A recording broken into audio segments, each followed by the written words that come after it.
પ્રધાનમંત્રી નરેન્દ્ર મોદી અને સિંગાપુરના પ્રધાનમંત્રી લોરેન્સ વોંગ વચ્ચે દ્વિપક્ષીય બેઠક.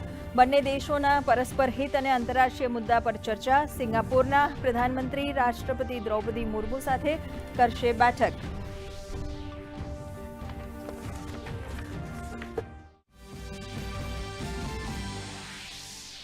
કેન્દ્ર સરકારની દેશવાસીઓને દિવાળી પહેલા મોટી ભેટ.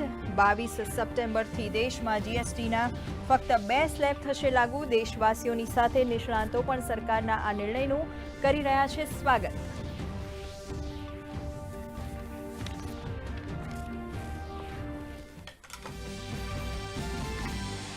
મુખ્યમંત્રી ભૂપેન્દ્ર પટેલ, નાણાં અને ઉર્જા મંત્રી કનુભાઈ દેસાઈ તેમજ કૃષિ મંત્રી રાઘવજી પટેલે જીએસટી ઘટાડવાના નિર્ણય પર આપી પ્રતિક્રિયા. કયો નિર્ણયથી ખેડૂતોની આવક બમણી કરવાના લક્ષ્યમાં રહેશે સાનુકૂળતા. ઉદ્યોગકારો, મહિલાઓ અને વયોવૃદ્ધોને આ નિર્ણયથી થશે ફાયદો.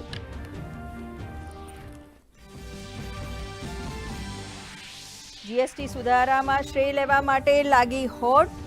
કોંગ્રેસ અધ્યક્ષ મલ્લિકાર્જુન ખડગેએ કહ્યું, જીએસટી સરળીકરણની માંગ એક દાયકાથી કરવામાં આવી રહી હતી, તો બીજી તરફ ભાજપનો પલટવાર. કહ્યું, યુપીએ શાસન દરમિયાન કોંગ્રેસે જીએસટીને 10 વર્ષ સુધી રોકી રાખ્યો.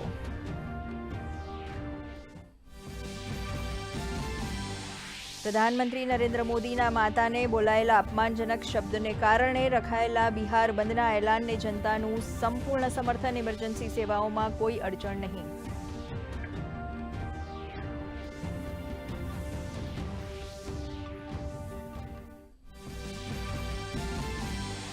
ઉત્તર ભારતના પંજાબ, હરિયાણા, ઉત્તરાખંડમાં પૂર પ્રકોપ. કેન્દ્રીય કૃષિમંત્રી શિવરાજસિંહ ચૌહાણ પૂરગ્રસ્ત પંજાબની લેશે મુલાકાત. 7 સપ્ટેમ્બર સુધી હિમાચલ પ્રદેશમાં શાળાઓ બંધ, તો દિલ્હીમાં યમુનાએ ભયજનક સપાટી વટાવતા નીચાણવાળા વિસ્તારના લોકોનું કરાયું સ્થળાંતર.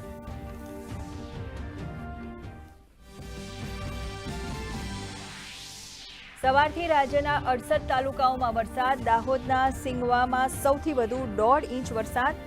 સરદાર સરોવર ડેમમાં પાણીની ભરપૂર આવકના પગલે ડેમના 15 દરવાજા 2.40 મીટર ખોલાયા. રાજ્યમાં અત્યાર સુધી સિઝનનો 92%થી વધુ વરસાદ. 113 ડેમ હાઈ એલર્ટ પર.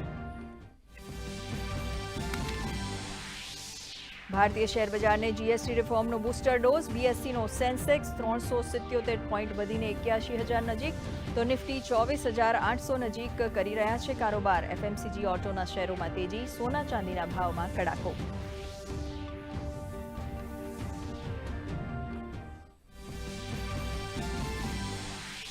બિહારમાં રમાઈ રહેલ એશિયા હોકી કપમાં સુપર 4 મુકાબલામાં આજે ભારત અને મલેશિયા વચ્ચે ટક્કર. ગઈકાલે રમાયેલી ભારત અને કોરિયા વચ્ચેની મેચ ડ્રો. બંને ટીમોએ કર્યા 2-2 ગોલ. છેલ્લી ક્ષણ સુધી મેચમાં જોવા મળ્યો રોમાંચ.